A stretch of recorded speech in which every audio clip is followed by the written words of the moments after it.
Welcome back, Indiana Sports Beat Radio here on this Thursday. Joined now by the great one, Rick Bozich joins us. He was being busy yesterday, being a reporter, actually doing his job. So, how are the Sox, man? Are they? I haven't. You know what? I've been checking on the Cardinals and the Reds so much, and I've been neglecting my new team. I forgot that I adopted them so quickly. I forget. And they lost to the Royals last night. They're Cleveland's. Are you kidding me? Yeah, they lost 8-3. They're in third place, only 2.5 games out. But Tim Anderson's out for 6 weeks now with a finger injury, and it ain't happening. This has been a very long and frustrating season for White Sox fans. You can ask Jeff Kegg. But only 2.5 games out, man. That's but they haven't played good all year. I mean, they haven't been more than they 1 game over 500 now. Actually, they're in line for a wild card spot. No, there's like 5. They're like the 6th team in the wild card hunt. Oh God, the East is loaded, isn't it? Holy crap! Yeah. Baltimore's like the surprise team in the American League this year. They're good. Not only that, 4 out of the 5 teams are plus 500. Everybody but Boston. That's kind of like the opposite of the Central divisions of both leagues. But the Central Division has the stage tonight. The Reds and the Cubs from Dyersville, Iowa. And speaking of which, and I was going to tell you later, and you're welcome to stay on for the last segment. Kit Klagelhofer is joining us from Dyersville, Iowa, baby. Oh, he's got a ticket. He's going? Yeah, he is out there in Dyersville right now, ready for the game. Good for him. This evening. So, he's one of the few, the proud, the lucky to see the Field of Dreams game tonight. That ought to be awesome. And cool to having Reds and the Cubs play, two of the oldest teams in all of Major League Baseball. I saw the Reds uniforms. I haven't seen the Cubs win yet, but I assume it's pretty close to what they were today. And that's hard for me to say, but I will say, yeah, that logo from is that the late 80s? Those uniforms they're wearing? No, on your hat. The White Sox. Oh, this is the 83 winning ugly White Sox. Yeah. What's his name? Carlton Fisk, Greg Lazinski, the Bull. Lamar Hoyt, who's now dead, Richard Dotson, Tom Paciorek.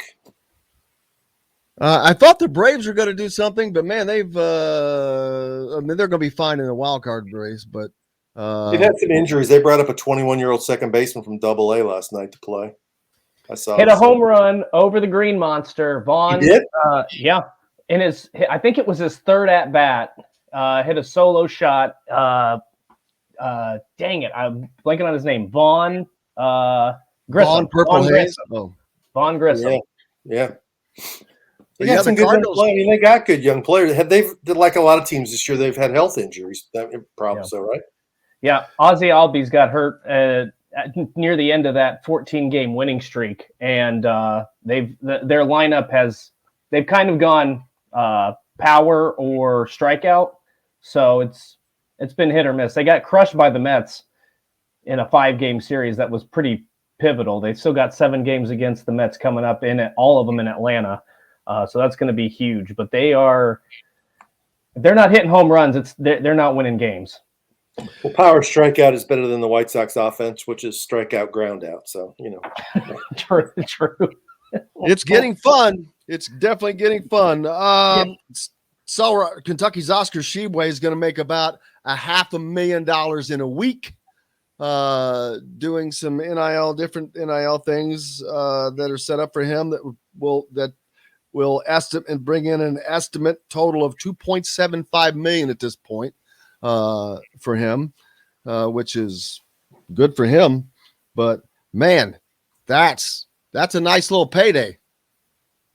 Yeah, I mean, when he was pretty decisive in coming back to UK, I think everybody knew that his reward for that was going to be substantial, and it is. And he was the best player I mean, he was the unanimous player of the year last year in college basketball. So if people are going to get paid, he deserves to get paid as much or more than anybody. And he's a good kid. I mean, in my dealings with him in Lexington, he's very respectful. I think he's about the right things. He's about winning, and he's about UK basketball more so than just getting to the NBA. And he plays tremendously hard. So to me, he's a great example of guys that should be rewarded for what they're doing. And how do you think this is going to affect elite players going forward? I mean, I think you're looking at keeping more of them in for a little longer. We knew it was going to help with the middle of college basketball, but the top end, man, college is fun. And if you can make that kind of money, or even not even close to that, it doesn't have to be close to that, it's worth sticking around another year for. Absolutely. You're going to play, you're going to be a star, you're going to get exposure, you're going to get a chance to improve, and not sit on the end of the bench and possibly be put down in the G League for a 1 or 2 week period where you're playing in a lot of times in a not much more than a high school gym and riding buses and stuff. So yeah, I think it'll be a big deal. And I think it'll put pressure. It's a huge recruiting tool now for Kentucky to say, look at this guy. I think it puts pressure on other programs to raise their game to that level where the top players at other programs can be rewarded in that level. Let's see. I saw where Trace Jackson Davis has been mentioned in Player of the Year and all that stuff, but of course, that's nothing surprising there. Actually, if he wasn't, that would be the surprise. So, putting him in those categories is nothing that fans should be surprised at. It should actually be expected. And as we got football to get through, of course, but everyone is always thinking about basketball, as we just talked about with Oscar Tshiebwe. And now it gets kind of quiet. The recruiting scene's got kind of quiet. Michigan State has snuck up, and I started talking about it right before it happened, because you could see it landing Xavier Booker and Drayden Gibbs-Allhorn. Tom Izzo has pulled together a really nice class. They got the guy who committed from Purdue. I believe. Did he not commit there already? I believe. I don't know. I know they got the guy named Cohen, who Indiana had recruited. Oh, it's Cohen Carr. Cohen Carr. I'm sorry. Cohen Carr. Yeah, I didn't know if Gibbs-Allhorn had committed anywhere. Yeah, they got Cohen Carr, and they got another guy, and they've got a very solid class, which they needed, because the class they have coming in this year isn't that great. In Indiana, the 3 guys they brought in that 1 week, it looks like they're down to just Arrington Page, and that's it. And if they get him to go with Cups and Ja'Kai Newton, it's still a very solid class. And they've got a lot of guys who should be back the season, not this coming season, but the season after. But what I look at for Indiana, there was a story earlier this week about breakout candidates in the Big Ten, and I saw somebody noted that nobody from Indiana was mentioned, and I don't think that's accurate. I would think that Tamar Bates would be a great candidate to be a breakout player. I would think that Jordan Geronimo is a possible breakout player. And who knows, Jalen Hood-Schifino could be a breakout player. So if Indiana is going to reach some of the goals that they have for this year, one of those 3 guys, in my opinion, would have to be a breakout player. Oh, there's no question. I think you have to have. Well, you have to. Otherwise, what do you have different? You obviously have the addition of the freshmen that are in there, but they're still freshmen. And right. You haven't cured what were your problems last year? Shooting, wing contribution from the wings. So how have you solved that? If Tamar or Jordan Geronimo or even Miller Kopp, I don't know what the expectations should be there, but the contributions exactly weren't there in great proportion last year. So maybe he steps up. Maybe there's less pressure. Maybe it makes it easier. I don't know. But they've got to get contribution on those wings is where it has to happen. Yeah, I agree. And they also have to have Xavier Johnson play, the majority of the season the way he played the last 10 or 12 games. He was really good. I thought the last 10 or 12 games of the season, he wasn't quite as good during some stretches earlier in the year. We haven't heard much about him this summer, which I think is a good thing. He's kind of stayed off the radar. And, I think Indiana will in most publications or most websites, will be picked first or second, no worse than third in the Big Ten. So this will be the first time in a while they'll go into a season with expectations. And with that in mind, I know it doesn't matter to Mike Woodson. He's just been around too long. But this team, they're not used to that. Nobody on it is used to it. And then you add the freshman element to it. You've got two of the guys coming in. Well, there was no really expectations on them because they were playing on one of the best teams in the United States. Right. So it's how are they going to handle that? Because last year we saw they didn't handle adversity very well at the beginning or at the end of each half. It was just adversity was their nemesis, and that's something that they have to get past for this team to elevate. Yeah, and they should have adversity because when you play Arizona and Las Vegas and you play Kansas in Lawrence and you play Xavier in Cincinnati and you play North Carolina in Bloomington, you're going to have some adversity in all four of those games. So, they're going to be judged. The early judgment on that team will be how they do in those four non-conference games. And if they really want to be considered an elite team, you better win at least two of them, in my opinion. I mean, I think they'll probably start out ranked this season in the top 15. That would be my guess. And it'll be up to them whether they want to play themselves up to where they actually are a top 10 team or, if they lose three of those games, they'll fall out of the top 25. Yeah, it's going to set up the season quickly. Dustin, on the football side of things, we've talked about you talk about setting up the season quickly. Game 1, Illinois. All the marbles are riding on that. They have to win that game. If they win that game, they actually have a shot to go 4-0. Maybe worst case 3-1. But that is a must win. I completely get the secrecy. In this day and age, it's almost impossible to do what they're getting done right now.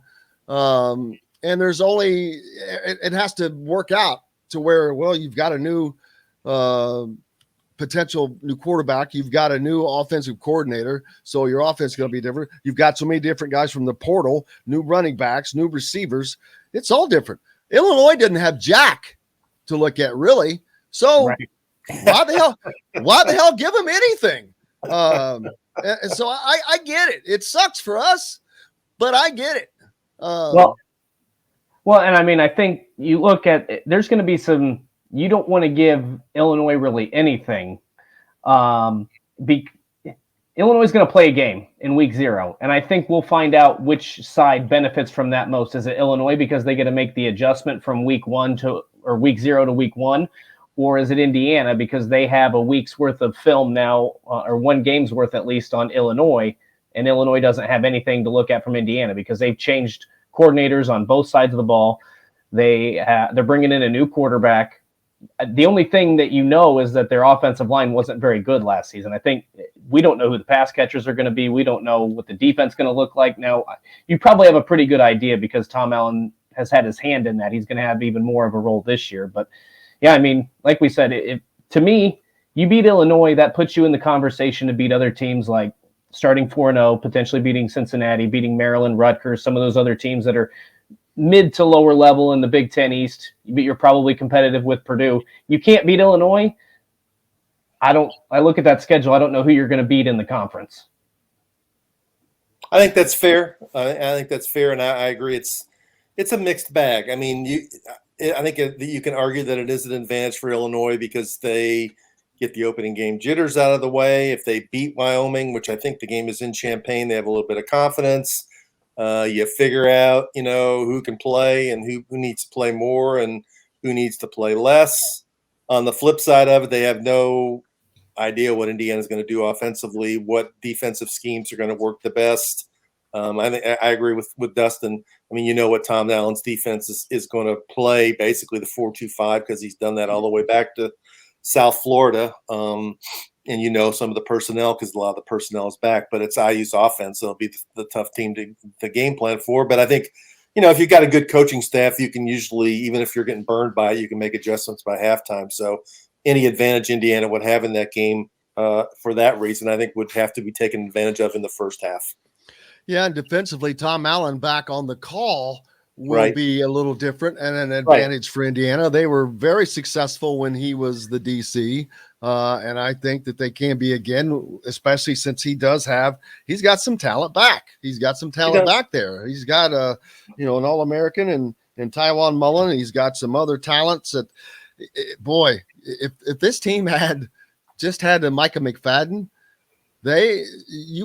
we'd be singing a little bit different tune because of how good the defense would be, but they're not. I think nobody's really written the story, at least if they have, I haven't read it, but I think it's pretty obvious from like pulling different quotes together and different things that I read that the defense was closer to dysfunctional than anything that we could have dreamed of last year. And that watching it, I think we all sense that Charlton Warren's play calls weren't as aggressive. His defense kind of sat back and read more than Tom Allen's did. And, McFadden made those comments after the season about he was happy with some things that were going on. And then we read that didn't McFadden Warren lived in a trailer. He never even moved his family to Bloomington. So you wonder how invested he really was in the program. And, I think defensively, the vibe should be a lot better this year. Now, offensively, it was such a mess last year. When you go back and look at some of the statistics of how bad they were on offense, of 4 touchdown passes total in Big Ten play and, less than 3 yards per carry and, scoring less than 10 points in more than half of the Big Ten games, they got a long way to go to even be average in offense. Yeah. So, we got to see whether they can do it. And I know some of these guys that have come in were at Power 5 programs, a number of them in the SEC, but we got to see if they can do it. I mean, I'm going to have to be shown some proof. Right. Yeah. Well, as everybody does, and I think it goes back to, that's another reason, not only the importance of winning that game from a strategic standpoint of what the momentum that it gives you as a team, but from a fan perspective, right? That is a big game. You're setting the tone. You come out, you get a win, a conference win, a start the season win, an important win. That's going to send a message to the fans, and they come back. You don't, then you risk of same old here we go again deal. Yeah, I mean, fans, I think they bought in last year. They were excited. They believed that Indiana football was going to continue and maybe, have an 8-win season. And it all disappeared in the first quarter in Iowa City. And it didn't really ever come back. So, hopefully this will be a different vibe for IU football. There's no expectation. So if they achieve anything, it'll be considered a break, an overachievement. We didn't really get to spend as much time as I wanted, but the breakup of the partnerships, ESPN, no Big Ten games no longer on ESPN, unless they're probably playing at an SEC foe or something like that. But it's the only thing that bothers me about that is you can't watch Sports Center or watch the Fox, whatever their sports news show will be, because they're going to only feature their own stuff, which is why you would see ESPN College Game Day at schools that they have their games. So that's going to suck. Well, it's going to suck from just being able to get more news in one spot. Right. Well, I mean, I don't necessarily disagree with that, but at this point, they're looking at how are we going to help our recruiting, and kids don't get. I mean, they're not looking at ESPN or Fox. They're on Twitter, they're on Facebook, they're on Instagram. I'm talking about me. I don't care about those kids, man. I want to watch stuff. Yeah, but all the commissioner cares about, all those coaches and presidents, they just care about young eyeballs. So they don't. It doesn't matter to them about ESPN. 15, 20 years ago, that's why everybody was jumping at or champing at the bit to try to get on ESPN, sign some sort of deal, because they had Sports Center. They were the premier hub for sports. Now anybody can broadcast the games, and when Sports Center is no longer the premier show to get all of your sports highlights, you can get it on your phone, and now it's just become the highest bidder. Make sure you go to WDRB.com. Rick Bozich has got some great articles up. There's one right now about former player Jerry Eves partnering with the Louisville business to provide housing for Simmons graduates. Homes, they get their own home. It's an amazing thing. That is a very, very cool thing, man. So, and lots of other great things as well. Rick, I cannot thank you enough, man. All right. Thanks for rearranging me to Thursday. We'll see you next week on Wednesday, guys. Have a good week. Appreciate you. Have a great one. The great Rick Bozich. I said hi. I will do so. I had the segment screwed up. I thought it was the next segment, and it's actually the last segment because you're usually on the next to last. But you're welcome to come back. I got some stuff to do, but tell him I said hi. I will he's a do big so. Reds fan. This will be a big night for him. Absolutely. Bye. Rick Bozich.